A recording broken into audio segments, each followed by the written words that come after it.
Assalamualaikum warahmatullahi wabarakatuh. Alhamdulillah anak-anak, pada kali ini materi yang akan saya sampaikan yaitu terkait dengan pajak. Seperti kita ketahui bahwa beberapa hari yang lalu kita sudah mempelajari tentang APBN dan APBD.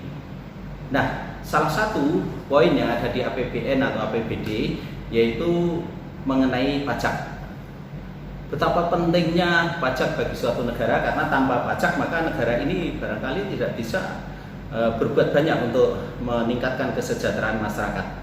Kita tahu bahwa pajak itu dalam APBN maupun APBD menjadi sumber utama dari pendapatan negara. Bahkan hampir 80-90% itu merupakan sumber pendapatan negara dari pajak. Itu artinya apa? Selama pemerintah ini melaksanakan pembangunan, selama pemerintah ini menggaji para pegawai, para TNI, para Polri, para ASN, dan juga termasuk kalian mendapatkan bantuan operasional sekolah atau bantuan-bantuan yang lain, BLT dan sebagainya, itu tidak lain sumber dari pembiayaan tersebut berasal dari pajak masyarakat. Itu artinya pajak itu sangat memegang peranan penting bagi kehidupan bangsa ini. Saya kira kalau tidak ada pajak, nggak tahu negara ini bagaimana akan bisa membiayai semua pengeluaran yang harus dilakukan untuk kepentingan masyarakat. Kita tahu bahwa di antaranya manfaat yang kita dapatkan adanya pajak, pemerintah bisa membangun infrastruktur. Apa infrastruktur itu? Infrastruktur itu diantaranya yaitu fasilitas-fasilitas umum yang sangat kita perlukan, seperti jalan raya, jalan tol, jembatan, pasar, pusat-pusat kesehatan atau puskesmas, rumah sakit, sekolah-sekolah, dan masih banyak lagi. Itu dibiayai oleh negara dari hasil pemungutan pajak masyarakat. Karena itu betapa pentingnya pajak itu bagi kita, termasuk kalian juga yang mendapatkan bantuan operasional sekolah yang besarnya lumayan. Ini tidak lain adalah berasal dari pajak. Karena itu memang kita tidak boleh mengabaikan pajak. Apapun alasannya, pajak itu menjadi kewajiban kita. Kalau kita tertib membayar pajak, berarti kita juga membantu negara. Kalau kita membantu negara, berarti kita juga membantu orang lain di sekitar kita, sehingga mereka juga ikut sejahtera dengan peran kita membayar pajak. Nah, anak-anak, sekarang yang perlu kita pertanyakan, apa sih sebenarnya pajak itu? Pajak adalah iuran wajib yang harus dibayar oleh masyarakat kepada negara tanpa mendapat balas jasa secara langsung. Itu pajak. Ada selain pajak namanya retribusi. Kalau retribusi itu iuran yang diberikan kepada negara karena masyarakat menggunakan fasilitas negara, seperti bayar parkir, seperti melihat objek wisata. Kita akan membayar tiket, kita membayar uang parkir, kita membayar iuran sampah, kita membayar iuran ketika berjualan di pasar. Itu retribusi. Nah, beda antara pajak dengan retribusi setidaknya ada beberapa hal. Satu, kalau pajak itu iuran wajib, jadi harus dibayar. Kalau tidak, bisa kena denda kalau terlambat. Kalau nggak bayar, bisa kena pidana. Sedangkan retribusi itu iuran yang dibayar jika kita itu menggunakan fasilitas negara. Kalau tidak, ya nggak bayar. Kamu lewat di Malioboro nggak parkir, ya nggak bayar parkir dong. Perbedaan yang kedua, pajak itu ditetapkan dengan undang-undang, sedangkan retribusi itu ditetapkan dengan peraturan daerah. Karena itu retribusi antara daerah satu dengan daerah lain itu kan berbeda. Parkir di Jogja dengan parkir di Jakarta beda. Objek wisata tertentu itu kalau di Jogja mungkin masih murah, tapi kalau di Jakarta mungkin masih mahal. Itu diatur melalui peraturan daerah atau perda. 3. Sanksi bagi pajak, jika tidak membayar pajak sanksinya bisa denda kalau terlambat, bahkan bisa pidana kalau tidak bayar. Sedangkan retribusi itu sanksinya itu ringan, relatif ringan ya. Kalau kamu tidak bayar retribusi sampah, paling besok sampahnya tidak diambil. Kalau kamu tidak bayar retribusi parkir, paling hanya dimaki-maki sama tukang parkir atau disuruh nggak usah parkir sini aja kalau nggak bayar. Kalau kamu masuk objek wisata tidak bayar, blobos dari melalui tempat lain, maka kalau ketahuan paling hanya adu mulut dengan petugas. Itu pun tetap diarahkan untuk bayar. Karena apa? Ya karena sekali lagi itu untuk fasilitas negara. Lalu perbedaan yang berikutnya yaitu pajak itu dibayar setiap periodik, secara periodik tertentu. Ya contohnya 1 tahun sekali. Lalu pajak kendaraan bermotor itu kan 1 tahun sekali. Itu contohnya, itu pajak bumi bangunan, rumah dan bangunannya, rumah dan buminya, atau tanah dan rumahnya, sawah, itu 1 tahun sekali. Tapi kalau retribusi itu dibayar secara insidental. Artinya kalau kamu melakukan aktivitas minta pelayanan kepada negara, parkir ya bayar, kalau nggak parkir nggak bayar. Parkir bayar, nanti datang lagi parkir ya bayar lagi, secara insidental. Demikian juga kalau kamu retribusi sampah itu juga secara insidental. Hanya itu diatur dan seminggu sekali atau 2 minggu sekali. Di pasar juga begitu, retribusi bayar kalau kamu jualan di situ, kalau enggak ya enggak bayar. Jadi sifatnya insidental. Lalu perbedaan yang terakhir yaitu pajak itu cenderung jumlahnya itu lebih besar. Kalau retribusi cenderung jumlahnya lebih kecil. Yaitu retribusi parkir itu paling hanya 2.000, tapi kalau pajak kendaraan bermotor berapa ratus ribu, apalagi kalau motornya baru, apalagi kalau mobil berapa juta. Nah, itulah perbedaan mengenai antara pajak dan retribusi. Nah, dari yang saya sampaikan tadi, dari definisi pajak, pajak itu merupakan iuran wajib, maka dapat disimpulkan tentang unsur-unsur yang ada dalam definisi pajak itu. Yang pertama yaitu pajak itu iuran wajib, harus dibayar, kalau tidak kena denda atau kena pidana. Yang kedua, pajak itu sifatnya memaksa. Pajak itu sifatnya memaksa. Yang ketiga, pajak dipungut berdasarkan undang-undang. Yang keempat, kalau seseorang membayar pajak itu tidak mendapat balas jasa langsung. Karena apa yang kamu bayarkan, pajak bumi bangunan apa saja, kamu sudah menggunakan itu. Jadi tidak mendapatkan kontrak prestasi langsung. Dan yang terakhir, pajak itu digunakan oleh negara untuk kepentingan umum. Berikutnya tentang dasar hukum pajak. Jadi pemerintah itu menarik pajak itu tidak sembarangan, tidak asal narik. Tetapi pemerintah sebagai lembaga negara punya aturan atau punya dasar, ibaratnya punya dalil untuk menarik uang dari masyarakat dalam bentuk pajak. Dasar hukum pajak setidaknya ada 1, yaitu Undang-Undang Dasar 1945 pasal 23 di situ. Kemudian yang kedua, ya undang-undang pajak itu sendiri. Ada undang-undang pajak penghasilan, ada undang-undang pajak pertambahan nilai, ada undang-undang pajak bumi dan bangunan dan sebagainya, termasuk juga pajak bea materi yang dikenakan untuk masyarakat. Nah, dari sekian banyak hal tadi, maka fungsi pajak dapat kita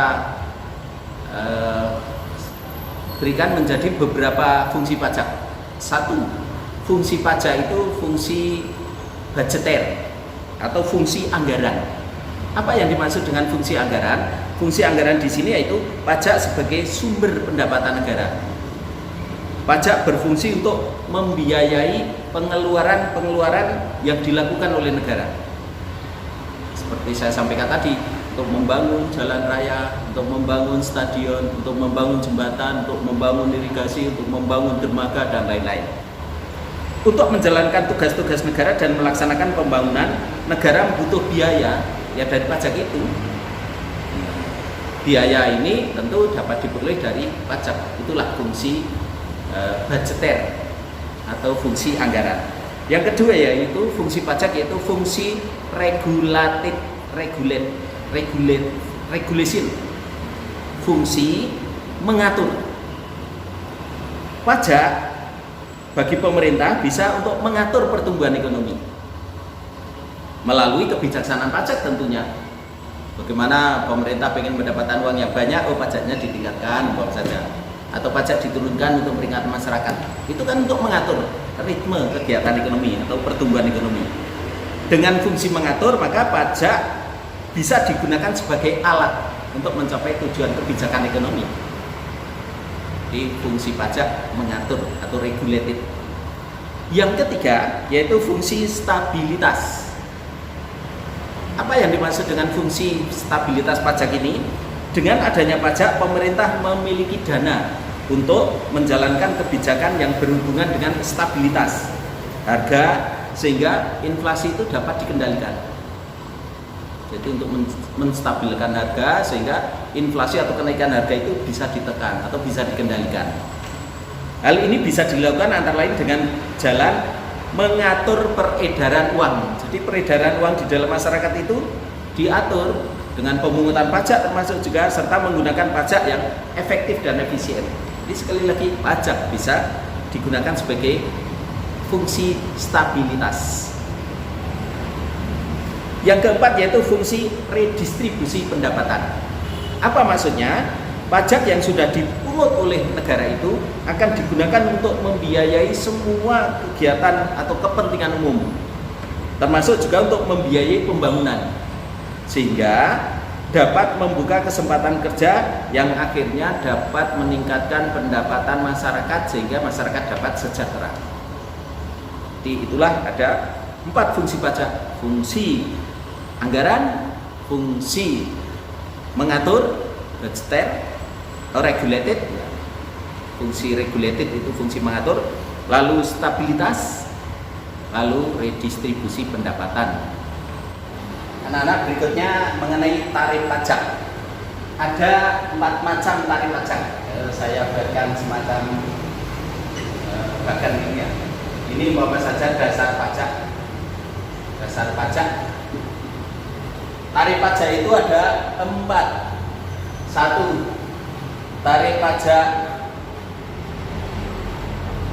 progresif. Tarif pajak progresif yaitu tarif pajak di mana semakin besar kekayaan seseorang atau dasar pajak, maka tarif pajaknya prosennya makin naik. Ini contoh buat saja dasar pajaknya umpama saja ini 50 juta, ini 100 juta, ini 500 juta, ini 1 M, umpama ini angka.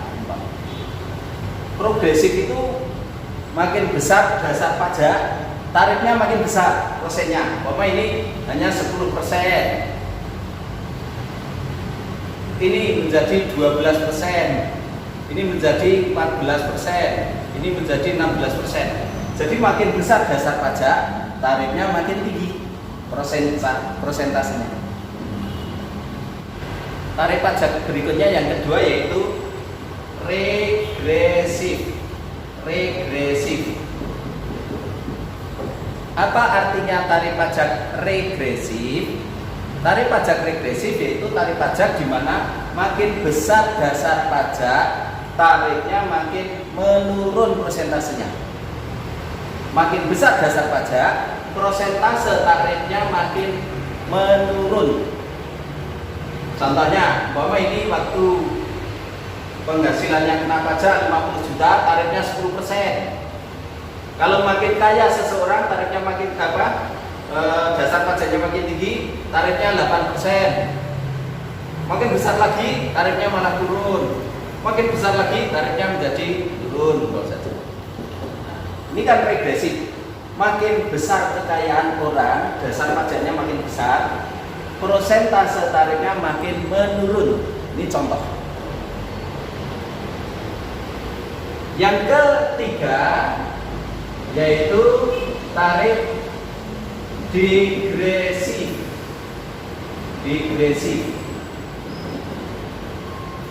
Apa yang dimaksud tarif digresif? Makin besar dasar pajak, tarifnya pajak makin naik, tetapi kenaikannya makin menurun.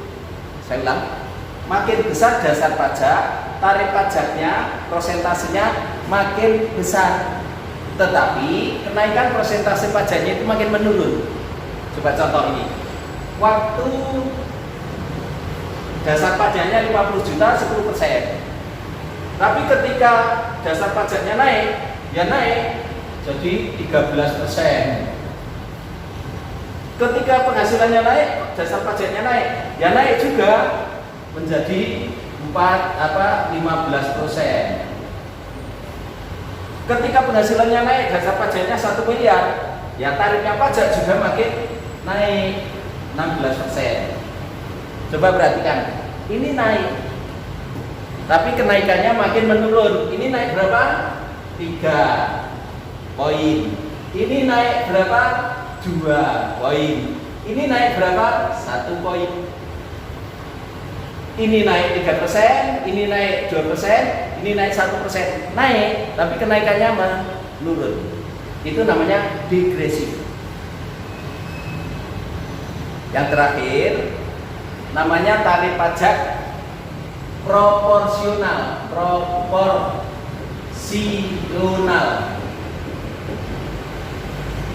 Apa arti tarif pajak proporsional? Tarif pajak proporsional itu berapapun dasar pajak, tarifnya prosennya tetap. Umpama penghasilannya kena pajak 50 juta, tarifnya 10%. Penghasilan kena pajak naik, ya tetap 10%. Penghasilannya kena pajak naik, tetap 10%. Penghasilannya kena pajak naik, tetap 10%. Jadi proporsional itu berapapun besarnya dasar pajak, prosentasenya tetap. Nah, jadi saya ulang ya, tarif pajak itu ada 4: progresif, regresif, digresif, proporsional. Nah, anak-anak, saya lanjut tentang asas memungut pajak. Asas pemungutan pajak menurut ahli ekonomi Adam Smith ada 4. 1. Asas memungut pajak.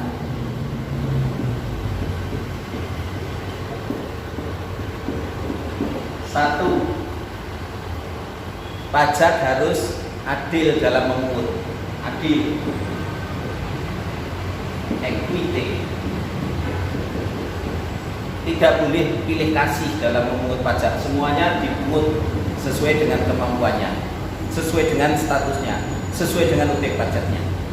Jadi memungut pajak harus berasaskan keadilan atau adil.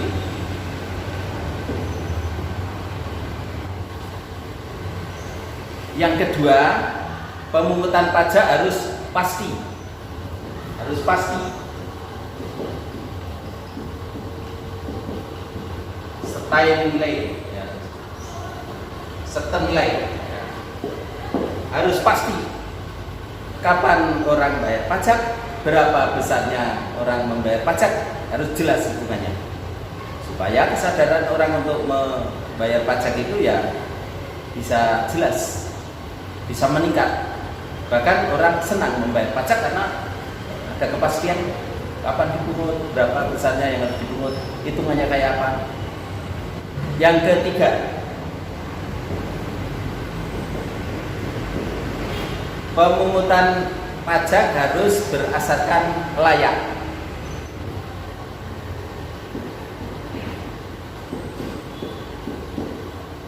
Apa yang dimaksud dengan pemungutan pajak harus layak? Pemungutan pajak itu harus sesuai dengan subjek pajaknya. Pemungutan pajak tidak boleh memberatkan wajib pajak. Ya kalau memang dasar pajaknya tinggi, ya tentu pajaknya lebih besar daripada yang dasar pajaknya rendah. Ibaratnya orang kaya tentu pajaknya lebih tinggi daripada orang yang miskin. Itu harus layak. Yang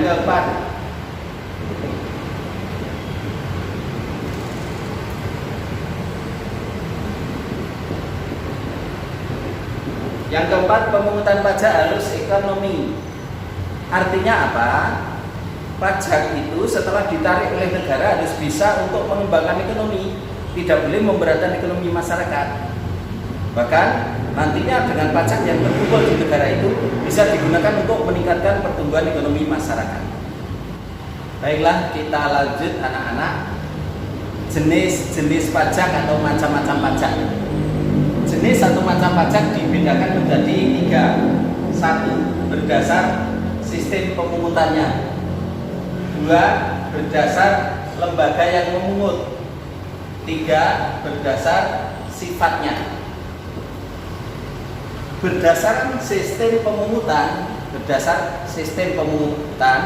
pajak dibagi menjadi 2. Pajak langsung dan pajak tidak langsung. Apa pajak langsung itu? Pajak langsung yaitu pajak yang dipungut kepada wajib pajak langsung, tidak bisa diwakilkan. Contohnya pajak penghasilan, pajak bumi bangunan, pajak kendaraan bermotor. Pajak langsung. Subjek pajak yang bayar, yang tertera di data itulah siapa namanya, dia yang bayar. Yang kedua, pajak tidak langsung. Pajak tidak langsung yaitu pajak di mana pemungutan itu bisa dilakukan oleh pihak lain, bisa dibantu oleh orang lain. Contohnya pajak penjualan, pajak bea materi, pajak pertambahan nilai, itu bisa orang lain yang membantu.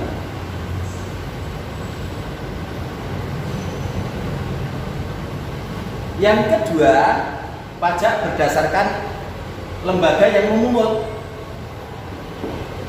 1. Pemerintah pusat. 2. Pemerintah daerah.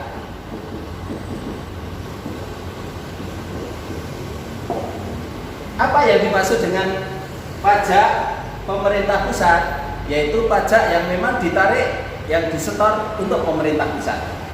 Seperti pajak pertambahan nilai, pajak pertambahan nilai barang mewah, seperti bea materi, ditarik, disetor ke pemerintah pusat. Lalu yang kedua yaitu pajak pemerintah daerah. Apa artinya pajak pemerintah daerah? Pajak yang dipungut oleh pemerintah daerah, seperti pajak kendaraan bermotor, seperti pajak reklame, seperti pajak bea balik nama, ditarik oleh pemerintah daerah. Jadi yang menarik adalah pemerintah daerah, entah provinsi atau kabupaten atau kota setempat. Berikutnya pajak berdasarkan sifatnya, yaitu bersifat subjektif dan objektif. Subjektif itu pajak seperti pajak penghasilan, jadi ditanggung oleh seseorang, subjek. Objektif ini contohnya yaitu pajak pertambahan nilai atas pembelian barang-barang mewah.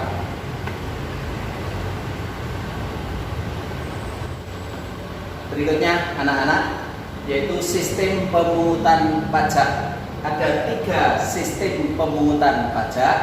Yang pertama self assessment system, yang kedua official assessment system, yang ketiga withholding assessment system.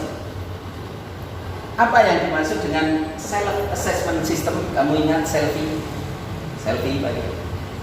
Selfie self sendiri. Artinya secara singkat,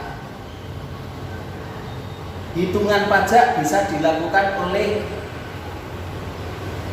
wajib pajak. Jadi wajib pajak menghitung besarnya pajak yang harus dibayar, hitung sendiri. Seperti pajak pertambahan nilai, seperti pajak penghasilan itu bisa. Self assessment system, hitung diri, bayar diri.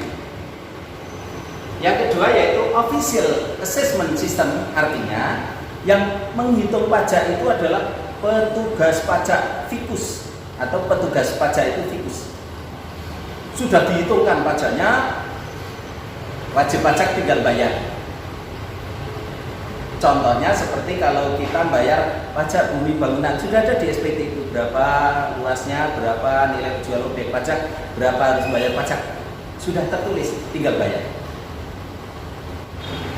Contoh lain seperti pajak kendaraan bermotor, kalau kita bayar ke Samsat itu kan tinggal bayar, kita nggak usah ngitung, sudah petugasnya sudah ngitungkan.